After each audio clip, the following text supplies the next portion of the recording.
குறைந்த விலை நிறைந்த தரம் தங்கள் தேவைகள் அனைத்தும் ஒரே இடத்தில். ஜெயச்சந்திரன். பிரதமர் மோடி பிரான்ஸ் பயணத்தை முடித்துக்கொண்டு அமெரிக்காவுக்கு சென்றடைந்திருக்கிறார். அமெரிக்காவுக்கு போன அவர் வெள்ளை மாளிகை அருகே இருக்கக்கூடிய பிளேயர் ஹவுஸ் விருந்தினர் மாளிகையில் தங்க வைக்கப்பட்டிருக்கார். இங்கே வந்த பிரதமரை இந்திய வம்சாவளியினர் வரவேற்றாங்க. அதுக்கப்புறமா பிரதமர் அமெரிக்க தேசிய புலனாய்வு இயக்குனரான துளசி கபாட் அவங்கள சந்தித்து பேசினார். அமெரிக்கா இந்தியா உறவுகள் இது பற்றின விஷயங்கள்லாம் பேச்சுவார்த்தையில் பேசியிருக்காரு.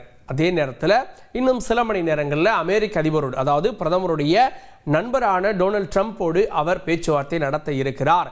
அமெரிக்காவுடைய அதிபராக பதவியேற்றதுக்கு பிறகு இந்த சந்திப்பு நடக்கிறது. இதுக்கப்புறமா அவர் பிரபல தொழிலதிபரான எலன் மஸ்கையும் சந்திக்க இருக்கிறார். சரி, இதுக்கு மத்தியில் இவங்க என்னெல்லாம் பேசுவாங்க? இப்போதான் பிரச்சனை நிறைய இருக்கே, டொனால்ட் ட்ரம்ப்புடைய எல்லா நடவடிக்கையிலும் விவாதம் ஆகிட்டு இருக்கே, என்னென்ன பேசுவாங்கன்ற கேள்வி வச்சப்போ முதல்ல பாதுகாப்பு தொடர்பாக இந்த பேச்சுவார்த்தை இருக்குது. நம்முடைய இராணுவ தளவாடங்கள் அதை அப்கிரேட் பண்ணுறது, வாங்கக்கூடியது, இதெல்லாம் சம்மந்தப்பட்டதாக இருக்கும்.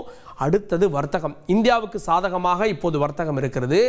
அதில் அமெரிக்காவுடைய, அதாவது மற்ற நாடுகளுக்கெல்லாம் கூடுதல் வரி விதிக்குது. அந்த மாதிரியாக இந்தியாவுக்கு பாதகத்தை ஏற்படுத்தி விடாத வகையிலான இந்த பேச்சுவார்த்தையை கொண்டு செல்ல இருப்பதாக கூட தகவல். இன்னொன்று, சீனாவால் ஏற்பட்டிருக்கக்கூடிய பாதுகாப்பு மற்றும் பொருளாதார சவால்கள், இது பற்றியெல்லாம் பேச போகிறாங்க. அப்புறம் எரிசக்தி, குறிப்பாக சட்டவிரோதமாக குடியேறி இருக்கக்கூடியவர்களை வெளியேற்றக்கூடிய நடவடிக்கைகள், குறிப்பாக இந்தியர்கள் கைவிலங்கோடு அழைத்து வரப்பட்ட விவகாரம், இதெல்லாம் பற்றி பேசுவார் அப்படின்ற விஷயங்களும் குறிப்பிடப்பட்டிருக்கிறது.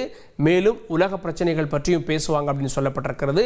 நாளைய தினம் காலையில் என்ன பேசினாங்க அப்படின்ற செய்திகள் இன்னும் விலாவரியாக வரும். நாடாளுமன்றத்தினுடைய 2 அவைகளுமே கூடியது. இதில் முக்கியமான மசோதாக்கள் இன்று வந்தது. வக்பு வாரிய சட்ட திருத்த மசோதா, இது நாடாளுமன்றத்தினுடைய கூட்டுக்குழுவினுடைய விசாரணைக்காக போயிருந்தது. அவங்க அறிக்கையை சமர்ப்பிச்சுட்டாங்க. அதை இன்னைக்கு 2 அவைகளிலுமே தாக்கல் பண்ணாங்க. இதற்கு மத்தியில் எதிர்க்கட்சிகள் இதற்கு எதிர்ப்பு தெரிவித்து கூச்சல், குழப்பம், முழக்கம் அப்படின்னு அமளியாக இருந்தது. என்ன சொல்கிறாங்க அப்படின்னா, எதிர்க்கட்சிகள் நாங்கள் கிட்டத்தட்ட 40க்கும் மேற்பட்ட கோரிக்கைகளை வச்சோம், 23 கோரிக்கைகள் எழுதப்பட்டே கொடுக்கப்பட்டது, இதெல்லாம் மாற்றுங்க, இதெல்லாம் நீக்குங்க அப்படின்னு எதையுமே எடுத்துக்கல. அந்த அதிருப்தி குரல் கூட இதில் பதிவாகலை அப்படின்றதான் அவங்களுடைய போராட்டத்துக்கு காரணம். இது ஒரு புறம் இருக்க, வருமான வரி சட்ட திருத்த மசோதா, இப்போ இருக்கக்கூடிய வருமான வரியில் சில நிர்வாக ரீதியிலான திருத்தங்களை மேற்கொண்டு அந்த மசோதாவை மக்களவையில் நிதியமைச்சர் தாக்கல் செஞ்சிருக்காரு. அது மக்களவையில் இன்றைய தினம் தாக்கல் செய்யப்பட்டது. இதற்கு மத்தியில் கூச்சல் குழப்பம் தொடர இந்த அவையினுடைய இந்த அமர்வு இத்தோடு முடித்து வைக்கப்பட்டு மார்ச் 10ஆம் தேதி வரை ஒத்தி வைக்கப்பட்டிருக்கு. சீனாவுடைய விளையாட்டுப் போட்டிகள் ஹார்பின் அப்படின்ற பகுதியில் நடந்துட்டு இருக்கு. ஆனால் இந்த விளையாட்டுப் போட்டிகளில் பங்கெடுத்துக்கிட்டவங்க தான் கொஞ்சம் வித்தியாசமானவங்க. ஏன்னா ரோபோக்களால் நடத்தப்படக்கூடிய ஒரு கண்காட்சி மாதிரி இது ஏற்பாடு செய்யப்பட்டிருந்தது. அந்த காட்சிகள்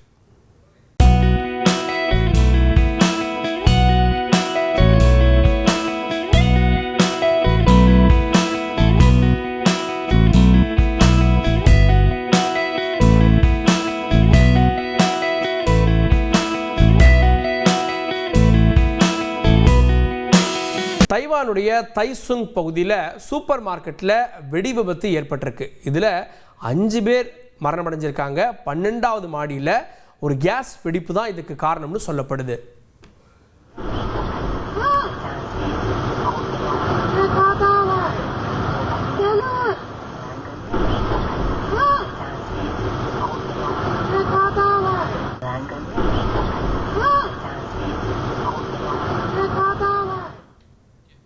இதில் ஒரு ஆறுதலான செய்தி என்ன அப்படின்னா, இந்த சம்பவத்தை கேள்விப்பட்ட 200க்கும் மேற்பட்டோர் உடனடியாக வெளியேற்றப்பட்டாங்க. அதனால 10 பேருக்கு மட்டும்தான் காயம், 5 பேர் மரணம் அப்படின்ற செய்தியை காவல்துறையினர் சொல்லியிருக்காங்க. குறைந்த விலை நிறைந்த தரம் தங்கள் தேவைகள் அனைத்தும் ஒரே இடத்தில். ஜெயச்சந்திரன்.